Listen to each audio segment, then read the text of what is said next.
ate, it's family day today. So bali adto kami mag-celebrate kuman sa silo. At ang iyong ating ay naatasang magluto ng mani, saging at kamuti. Nasaktuhan pagazud na tabo kuman na adlaw. So sa zurasab kami nangari din sa tabuan. Marzaw gani kinahagad ko ini ak pinsan. Sa budget na 300 amoy paiguunam. Kung napansin nizo grabe katabo na tawo. Hay pa ka matudzaon kung diri ka magpalit sa tabuan. Mas makales an makapili pa ko nan fresh. Naghanap na matud kami diri kung hay ng prutasan. Nayamo na ispatan dito sa kilid na tag 35 an kilo na kamote. Nagtanaw pa kami sa unahan kay basin mas may mapilian pa dito na dagko na kamote. Nalabsa namo ini saging super kagwapa. Pangutan na kansab namo kung pilay kilo para mai-compare namo sa iban. Kung hamay mas barato, jari sab amo nalabsa na kamote. Super buzag sa kamote. Nangutan na kansab ako kung ono color niza na kamote. Sanan kung tamisan ba? Naisip ra kansab nam nabalikan ra kanami ni kamote. Mag-una ra kang kami sa sagingan. Nagpili na matud ako diri ng saging. Tanan man mga gwapa. Pero ang tigpili ko zon hinog-hinog na hilaw-hilaw. Jahon ka zon mga te. Baga naglibog na gazud ako kung unay at pilion. Pagkaulihian ang utana ra kang gazud ako sa tindira. Para sure nis tayo mga te. Sa pagpili-pili namo nakahanap ra gazud kami. Tagpaigo namo dire ang 50 pesos na budget. Sumauna to mga te. Pagkatapos tagtimbang, nagbazad na dazon kami para sa next na paliton. Kay bagan hapit na ang oras, lutuunon para ba? Nagpaypanaw pa gazud ako didon. Nakalimot si ating mo sa sukli. Marazaw kinadumduman ko ra sa unahan. Nakoy baan ako ng very light. Marazaw gani kinakuha ra naman ang sinsilyo. Nagbalik na kami sa kamutihan. Nagpili ra kan ako ng mga gwapa sa niya mga samad na kamuti. Ang budget ra naman na paigon dire is 50 pesos. Napag-isipan ko na lain-lain na ka ng color na kamuti ang ako paliton. May white, violet, and yellow. Diyay sa bilabaligsa ng mga kalibre, mga daguan. Pagkatapos pamalit, nanguli na dason kami. Naghaling ra kandaan for the go. Marzaw gani kay hawagin ni amo lutuanan. Pagkatapos maghaling taghinloan na namo ini kamuti, saging, sanan mani. Huyan na ako ma-video huyan pagpili namo ng mani. Nag-apas na sab kami ng oras kay basin huyan ay amo maabtan dito. Taghinloan ko ra kang sab diretso ang saging.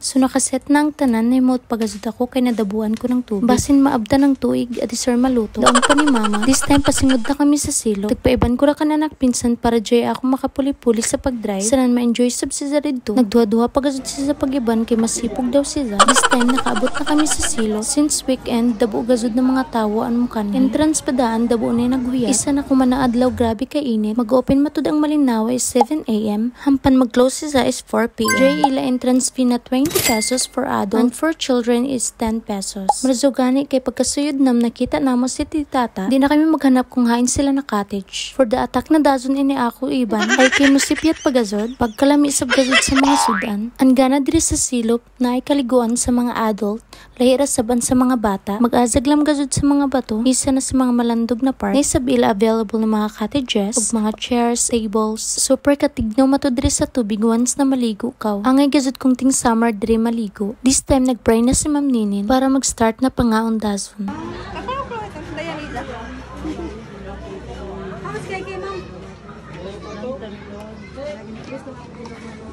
Amen.